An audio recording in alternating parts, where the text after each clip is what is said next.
Have you ever heard of a place where people carry umbrellas but barely use them?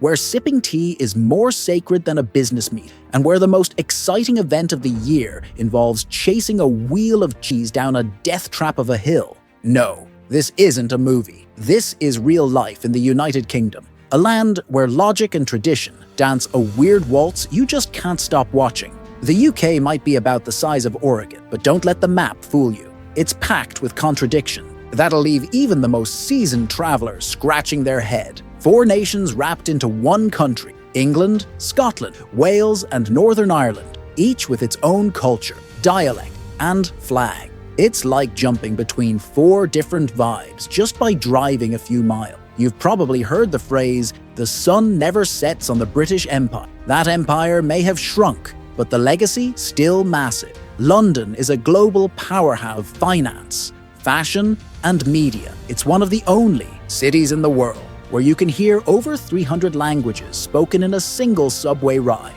Yeah, 300. That's more than the number of flavors at Baskin-Robbins. And yet, despite all the noise, Londoners still make time for squirrels in Hyde Park and books under sunbeam. There's a kind of polite madness in the air. Drivers study for years just to drive those iconic black cabs, memorizing over 25,000 routes in an exam called the Knowledge. Meanwhile, a 1-bedroom apartment downtown could set you back over $3,000 a month, just slightly cheaper than Manhattan. If you're lucky, let's talk culture. The British drink over 60 billion cups of tea every year. That's about 900 cups per person. Morning, noon, afternoon, and bedtime. While Americans are chugging triple-shot latte, Brits are quietly pouring black tea into dainty little porcelain cups, often with a splash of milk and an unspoken rule book about when and how to stir. Afternoon tea at 3 p.m. isn't just a snack, it's a ceremony. Imagine warm scone, clotted cream, strawberry jam, and the gentle clink of china. If someone interrupts that, it's basically like crashing Thanksgiving dinner before the turkey hits the table. But don't let all this elegance fool you. The UK is also home to some of the weirdest festivals on earth. There's the Cooper's Hill Cheese Rolling Festival, where grown adults sprint down a steep, muddy slope, chasing a wheel of cheese. The goal: catch it, or at least survive the fall. The prize: bruises, probably a twisted ankle, and eternal internet fame. Then there's wife-carrying contests, and towns with names so long they look like someone slammed a keyboard. One Welsh village is famous for having a name with 58 letters. It's so ridiculous that tourists line up just to take selfies with the town sign. And guess what? That village has less than 3,000 residents, but gets tens of thousands of visitors a year, just for the name. And speaking of quirky sign, Brits are masters of passive-aggressive humor. You'll find fences with plaques that say things like, "No one has fallen here in 3 years, don't break the record," or "Beware of dog, just kidding, it's me, don't bother." Even the hedges in their gardens are trimmed into sharp little statements of personal space. But beneath all the laughs and eccentricities lies a complex identity. British people might not hug you when you meet. They probably won't even smile. They'll give you a nod, maybe say, "Not bad," which in their language is a full-blown compliment. And if someone says, "That's interesting," they might actually hate what you just said. Or maybe not. You'll never know.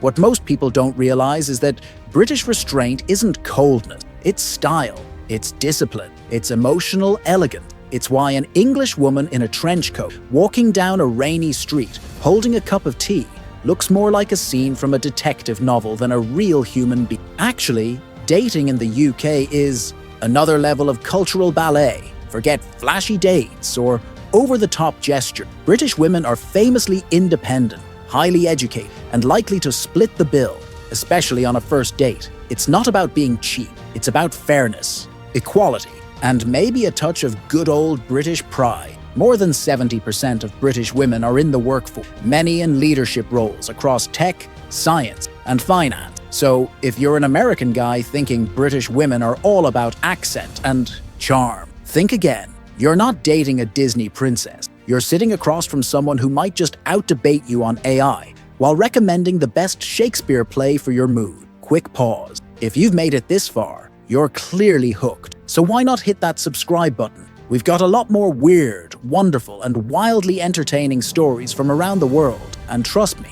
you don't want to miss what's coming next. Now let's zoom out for a second. The UK isn't just about tea and tabloid royal. It's a paradox machine, a place where you could walk through a castle that's older than your entire country, and then grab fish and chips from a local shop that's been around longer than most American fast food chain. Fun fact, there are over 10,000 fish and chip shops in England, way more than there are McDonald's in the entire US. You might hear people joke that British food is bland, and sure, nobody's putting boiled peas on the Food Network, but once you try a full English breakfast with eggs, bacon, sausage, baked beans, grilled tomatoes, mushrooms, and toast, you'll understand it's not about looking gourmet, it's about comfort, tradition, and soaking up last night's pub crawl. And Sundays?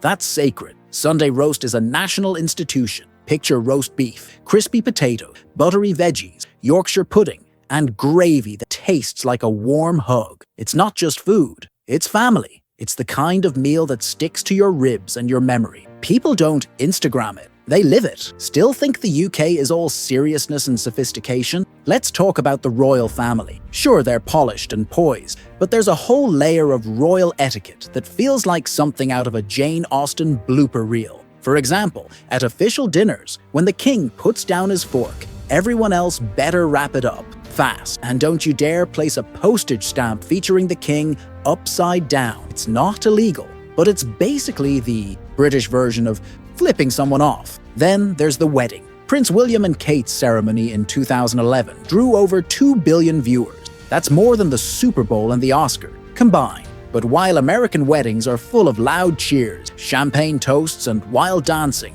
British royal weddings are buttoned-up affairs. Quiet, proper, polite. The clinking of glasses is barely a whisper. It's not a party, it's a portrait. This duality, this contrast between outward formality and inner absurdity is what makes the UK so fascinating. It's the only place on earth where you can go from a Shakespearean stage to a mud swimming championship in the same weekend, where someone will hold the door for you but also roast you with the driest humor imaginable, where logic and tradition play a constant game of tug-of-war, and both sides are somehow winning. And while the cost of living in London rivals New York City, think $30,200 a month for rent and basic expenses, you can find way more affordable gems in cities like Liverpool, Manchester, or Bath. Not to mention, the National Health Service covers healthcare for long-term residents. So yeah, your wallet might cry, but at least your checkups won't. Another underrated perk?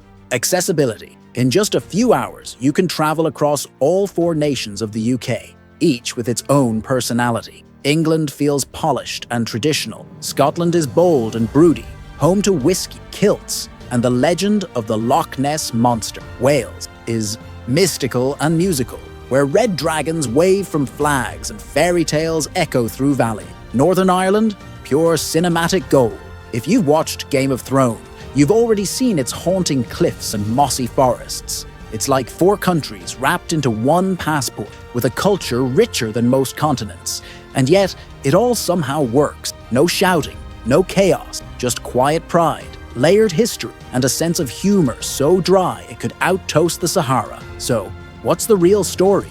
Here, the surprising truth is, the UK isn't just a country, it's a character. It's the polite stranger who turns out to be hilarious, the old building that still has Wi-Fi, the rainy day that somehow makes you want to take a walk instead of stay in. It's contradictions, custom, chaos, and charm, all crammed into 94,000 square miles. And whether you're watching a royal wave from Buckingham Palace or laughing at a cheese wheel sprinting down a hill, one thing's for sure, the UK knows exactly who it is. Quirky, quiet, and unforgettable. If you could spend one day exploring any part of the UK, where would you go first? Would you chase the cheese, sip tea in a vintage cafe, or try to pronounce the name of that absurdly long Welsh town? Let us know in the comments below. And while you're at it, hit like, subscribe, and share this with someone who needs a British break from reality. See you next time. Cheers!